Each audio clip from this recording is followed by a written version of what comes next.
Thank you once again, Mr. Speaker. Nina tells me I should be actually 4 minutes. That's unlikely. Of course, true friends on side of government, John, the big 1-0 today. Congratulations.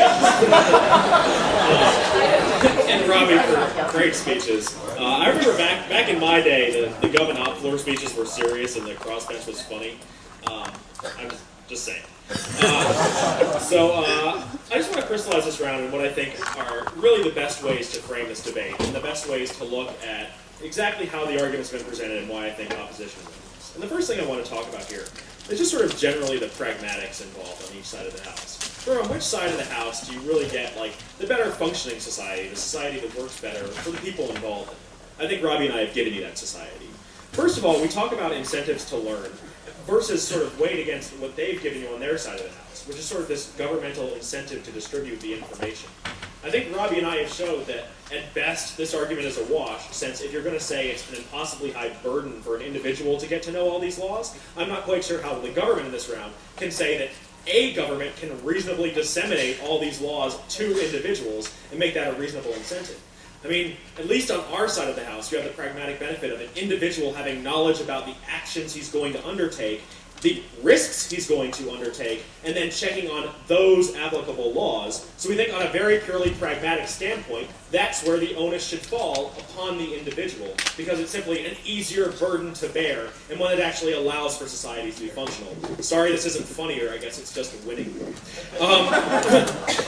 They talk about incentives to learn, and I guess the last thing I want to talk about at this pragmatics point is just in terms of like this argument that we've heard at the end of the speeches about like, you know, how people who don't trust government are going to all of a sudden trust government on their side of the house. But I think John ignores an argument I make at the end of LOC, which is simply that if people don't trust government in the status quo, or if there's classes, excuse me, of people who don't trust government, their case doesn't actually give us a means wherein they're going to start trusting government. All their case does is say, governments are going to say more, the converse of which seems to be, more things are going to be disregarded as the man just talking down on us. That's problematic because then they don't get that benefit that Mike's going to spend 4 minutes on. The second thing I want to talk about, though, is the idea of just punishment, and how Robbie and I are, as he said, okay with the idea of punishing some blameless people in this society, for a couple of reasons. Because first and foremost, we've given you the converse to that throughout the round, which is for more harm, something I'm going to talk about a little later on. But the other thing we're going to talk about in this idea of just punishment is to sort of re-encapsulate the ideas of the purposes of punishment that Mike gives us in LOC, or excuse me, in PMC, as whether or not those are actually applicable here. We've told you they are for a couple of reasons. And that first, we do provide deterrent and incentive structures in place. John says he deals with this by saying there are better ways to do it, but that doesn't address the argument I make in LOC, which is it's applicable here as one of the purposes of punishment. Moreover, we talk about things like incapacitation and how individuals are going to so willingly go out of their way to avoid knowledge of the law or not learn the law. They should be incapacitated because those people are harmful to the rest of society.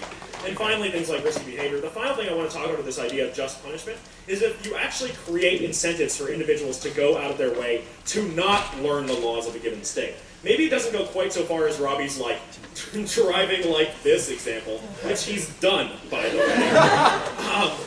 But I think it certainly does go so far as to things like statutory rape laws, like being able to just go into a different jurisdiction where you're not sure what the age of consent is and engage in those activities. The only way government could possibly get around this problem is to make a law which says you have to know about the law. The problem is that's our side of the house. So if you're going to believe that that's the only way to solve this problem, you have to vote on opposition in this round, because otherwise that incentive always exists and you're never going to punish people in a just fashion.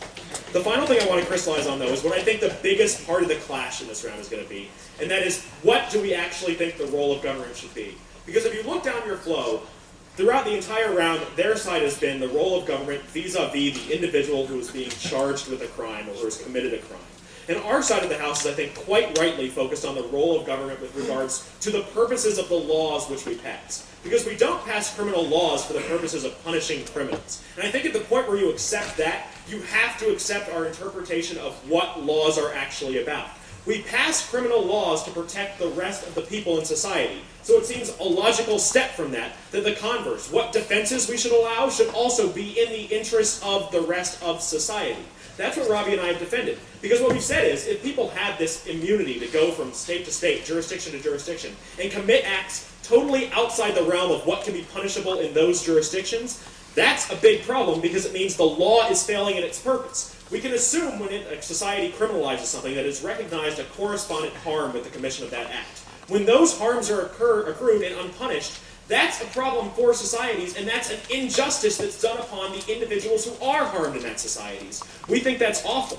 What are the impacts that we've given on each side of the house? They're going to get up here and say, Chris and Robbie advocated paying an attorney's fee. But we've advocated on our side of the house the impact of people being harmed more in society and the chaos this will create from people having just wanton lack of knowledge. They talk about having marginally greater awareness of the laws because the government is putting out more pamphlets and boilerplates. But we've talked about, again, individuals being hurt and the increased cost and burden that this will put on societies to actually have to produce this literature.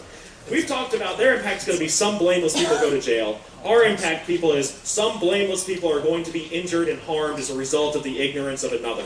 Ladies and gentlemen, you have to ask yourself in deciding this round, which society do you want to live in? Do you want to live in the one that's safe, that tries to respect justice, and that doesn't allow individuals to circumvent the law? Or do you want to live in the one where they think tragedy is punishment? Robbie and I think tragedy is tragedy, ladies and gentlemen, and punishment is the only way to rectify it. So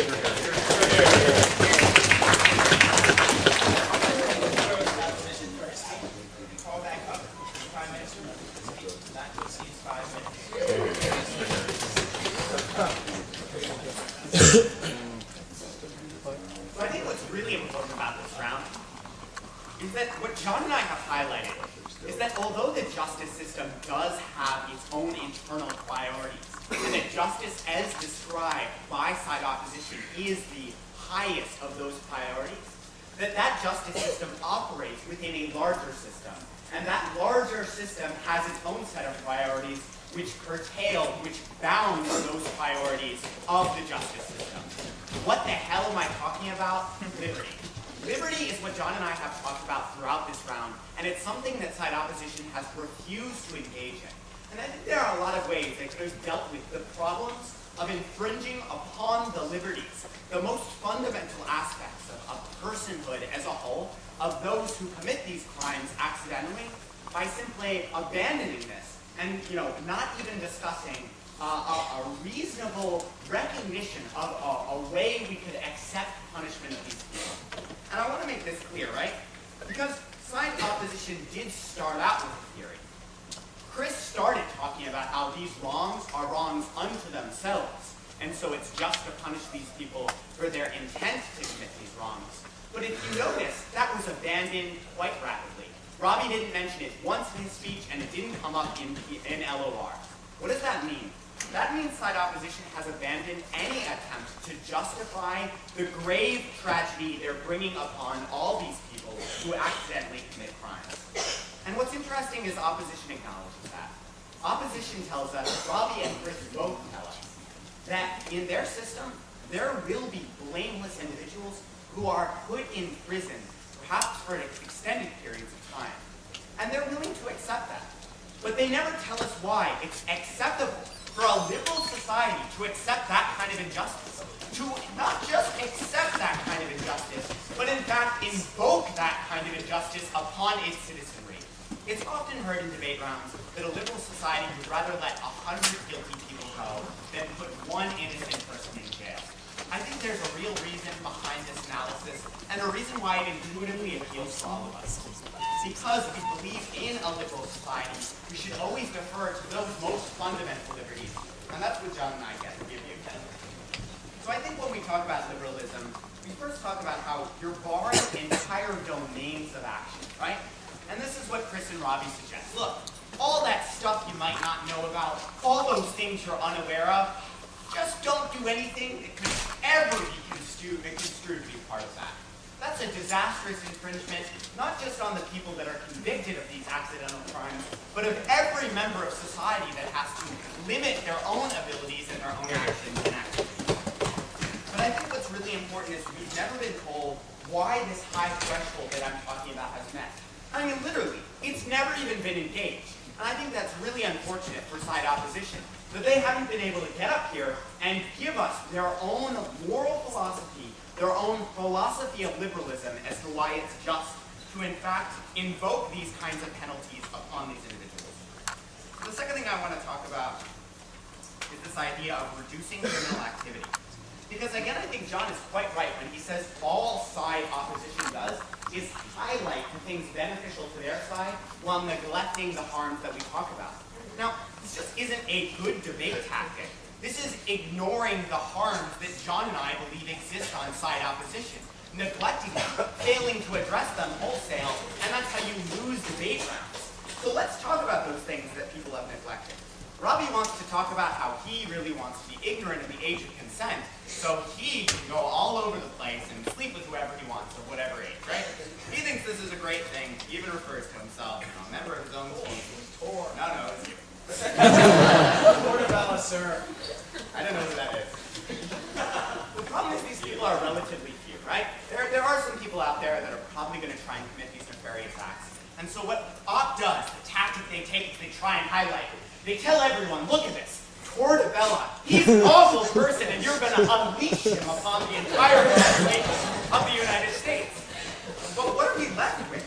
John and I talk about the mass of poor and uneducated people in our society that don't have LexisNexis to check out what the latest regulations are, that don't know about these laws or even have the resources to pay reasonable attorney fees.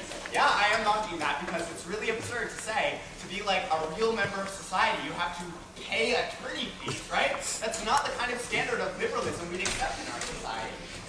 So, I may not have ever met a poor person, but I've certainly listened to a lot of rap, not just Kanye West, KRS-One, Immortal Technique, lots of people out there.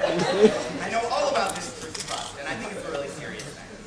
But what I want to talk about ultimately is reducing crime. Again, a point never addressed, because Robbie's speech wasn't just 4 minutes shorter than John, it was 4 minutes of analysis shorter than John. What do we say? All those masses of poor, uneducated people, when the government knows they can't just go get that person, when the government knows that they actually have to inform those people to be able to convict them, all those people are going to have a much higher likelihood of being informed of the laws. Ipso facto, they will commit far fewer crimes. Again, you want to do the weighing? You're talking about large, uneducated masses of the United States versus Robbie and LexisNexis. Take your pick. The last thing I want to talk about briefly is better government.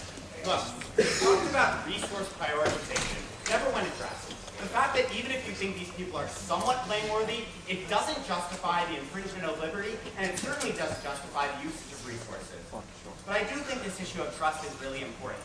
And I don't think appropriate response is to keep saying, he's going to talk about it, he's going to talk about it, right? Yeah, I'm probably going to talk about it because you kept telling me I was going to and never gave me the response, so the point still seems to be important.